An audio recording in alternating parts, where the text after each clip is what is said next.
hay una realidad que es tremenda, que es que se trastoca todo lo político. Primero, que aparte se termina secuestrando lo político, pero además de eso, se trastoca todo lo que parecería ser a simple vista definiciones, por ejemplo, ¿no? Digo, estos poderosos terminan haciendo que la izquierda global termine militando para ellos. Estamos hablando de discursos que supuestamente son para el bienestar de la ciudadanía global, pero al mismo tiempo gobiernan directamente a las personas sin reconocerlo como sujetos políticos. Eso vemos en el aspecto de tiranía global. Digo, ¿pensás que en este periodo se ha trastocado e invertido la carga ideológica, en la cual vemos hoy supuestamente izquierdistas apoyando este bando de gigantes tecnológicos y de los mismos bancos, digamos, que censuran el pensamiento disidente? ¿No te parece loco eso? Sí, fíjate qué interesante lo que planteás, que hoy en día los que en su momento decían combatir el capitalismo salvaje y el neoliberalismo, son quienes militan todas las medidas que el poder necesita para incrementar aún más su ganancia. Me refiero a los encierros, ¿no? A las cuarentenas estrictas, al autopatrullaje de la ciudadanía, esto de andar delatando quién era el que no cumplía la cuarentena, que todavía aún sigue después de meses, ¿no? Eh, Otro de los aspectos es el distanciamiento social. No hay una medida más egoísta, digamos, o de individualismo que el distanciamiento social, ¿no? Mantener alejados, manteniéndose alejados uno del otro, ¿no? Que en el que no se pueda asociar libremente la sociedad o el pueblo no pueda manifestarse, porque si así lo desearan las autoridades podrían ser reprimidos, ya que no está permitido un conglomerado de gente. Bueno, esto ha pasado en Europa, lo hemos visto cómo se han reprimido cualquier cantidad de manifestaciones en Italia, en Alemania, ante la imposición de toque de queda, lo estamos viendo últimamente en Bélgica, que ante estas medidas de la tiranía global, el pueblo se despierta, se revela y es reprimido. Como bien decía, ¿no? Cómo estas medidas que en un momento eran catalogadas de derecha, vinculadas a un Estado policial, represivo, que ahora es un Estado médico policial, ¿verdad? Y esto para destacar cómo se hace, como diría Foucault, ¿no? El poder autoritario de la medicina, se utiliza una forma autoritaria que nada tiene que ver con la enfermedad o con un fin médico, sino que es estrictamente político, ¿no es cierto? Podemos ver cómo este, se tomaron decisiones políticas que afectan a la mayoría de decisiones políticas de excepción, mientras se tomaron decisiones que favorecían a una minoría que incrementaron sus ganancias, insisto, excepcionalmente, perdón. Y hay un claro corrimiento, porque hoy la hegemonía globalista la expresa el progresismo. Pongámoslo en los conceptos o en términos de Antonio Gramsci, ¿no? Hoy hay un nuevo bloque histórico, si se quiere, podríamos decir, en donde eh, esta hegemonía es, por un lado, la nueva clase financiera global o la nueva burguesía de Silicon Valley, ¿verdad? Que es la que tiene las fuerzas materiales y los medios para imponer su ideología, ¿no es cierto? Tenemos entonces en la estructura todo este conglomerado de Silicon Valley y la utilización de la ideología progresista, que es la que los mismos magnates de Silicon Valley promueven a través del progresismo, cuya representación política es la socialdemocracia. Ahí tenemos la hegemonía, ¿no es cierto?, en donde junto a universidades y medios de comunicación se reproducen las ideas de esta nueva clase dominante, que es una clase dominante financiera, que no cabe ninguna duda que es una alianza, una nueva alianza, pongámoslos así, entre comillas, alianza, entre este conglomerado, la nueva burguesía de Silicon Valley, junto a la gran oligarquía financiera internacional, como dice Marcelo Gullo, estos grandes bancos que controlan gran parte del mundo hace mucho tiempo, y toman como superestructura las ideologías postestructurales de la izquierda, que podemos ver hoy en todo el mundo, ¿no? Y acá más viniendo para lo que es Sudamérica, Hispanoamérica, tenemos el caso de que cuando se denunciaba una segunda ola neoliberal para esta región, ¿no? Con el ascenso de Bolsonaro, quizás de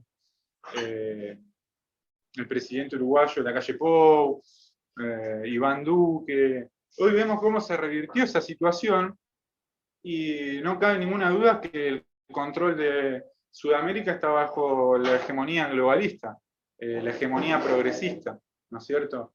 En menos de 3 años podemos ver cómo asumieron gobiernos de tinte claramente progresista que siguen todas estas agendas globales, como lo son el de Alberto Fernández y Cristina Fernández de Kirchner acá en Argentina, el regreso de Evo Morales bajo Luis Arce en Bolivia.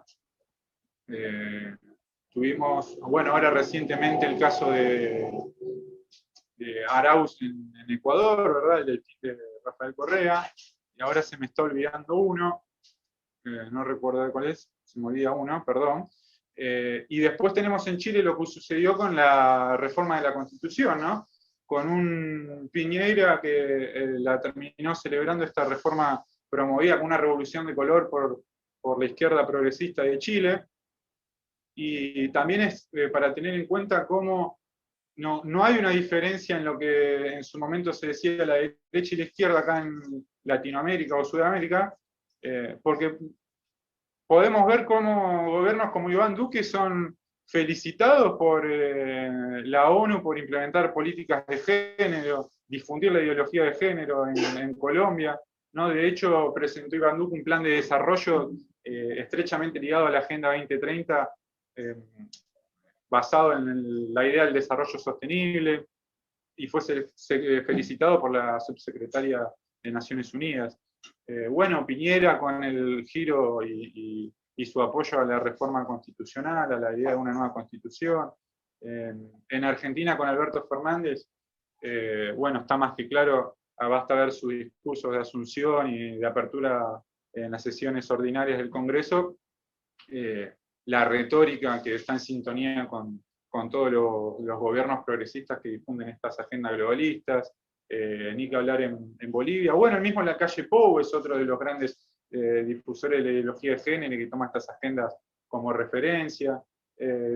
Son pocas las excepciones hoy en la región que no siguen estas políticas, y sí, sin lugar a dudas, hay un cambio bastante grande en lo que son no solo las ideas, que después se expresan en la práctica política, en donde hoy aquellos que en el mayo francés del 68 de alguna forma se revelaban algún orden, son el establishment político-mediático. Podemos ver cómo quienes en los 70 promovían, digamos, o militaban agendas vinculadas a la izquierda marxista, hoy ocupan grandes espacios en universidades, en medios de comunicación, en estos grandes organismos supranacionales, ¿verdad? El caso de Antonio Gutiérrez de la ONU, que integró la Internacional Socialista, por dar un simple ejemplo. Podemos ver cómo se han infiltrado estas ideas de izquierdas en los grandes organismos internacionales, supranacionales, que hoy son sin duda afines y representan a esta oligarquía financiera que tiene como último objetivo para instalar una gobernanza global las naciones, ¿no? Que representan un verdadero obstáculo. Y esto también es otro aspecto interesante, porque al mercado único global desregulado que proponía la globalización neoliberal, les corresponde también un globalismo político. Esto es la idea de gobernanza global con un gobierno centralizado, donde se toman las decisiones y los estados, las naciones no tienen ningún tipo de soberanía o de autodeterminación. Y es importante recalcar este paso, ¿no? De cómo se abrió paso de la globalización neoliberal al globalismo progresista. Y cuando hablamos de neoliberal lo hablamos en los términos quizás como lo planteaba Ludwig von Mises. Él justamente distinguía entre nuevo liberalismo y viejo liberalismo.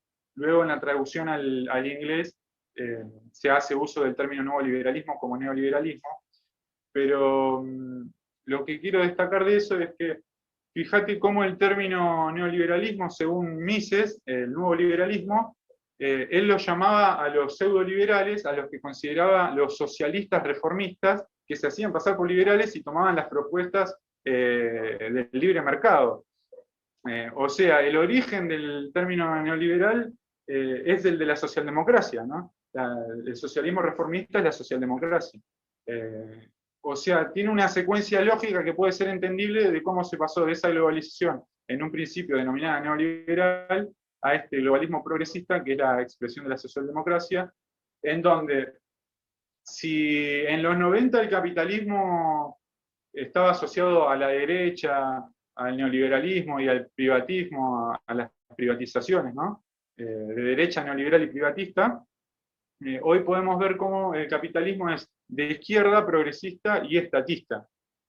Ya no se rige por los 10 puntos de Williamson bajo lo que se denominó el Consenso de Washington, sino que justamente ahora el nuevo consenso de Washington, que es el consenso de Davos, podríamos ponerle, son estos 17 Objetivos para el Desarrollo Sostenible de la Agenda 2030 de Naciones Unidas, con sus 169 metas, que se venden, ¿no?, como causas nobles que en el fondo esconden los intereses de este poder financiero.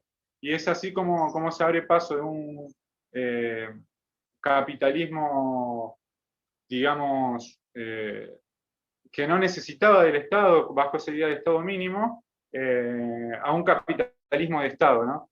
Anteriormente, el Consenso de Washington, ese capitalismo neoliberal comandado por Estados Unidos como hegemonía, hoy vemos cómo se abre paso de alguna forma, a ser dirigido por China, bajo esta forma de capitalismo de Estado, que si se quiere de una perspectiva marxista podríamos decir que es un socialismo burgués, ¿no? Porque es como decía Marx en la lucha de clases en Francia, es un Estado en función del sistema financiero y de los grandes conglomerados monopólicos.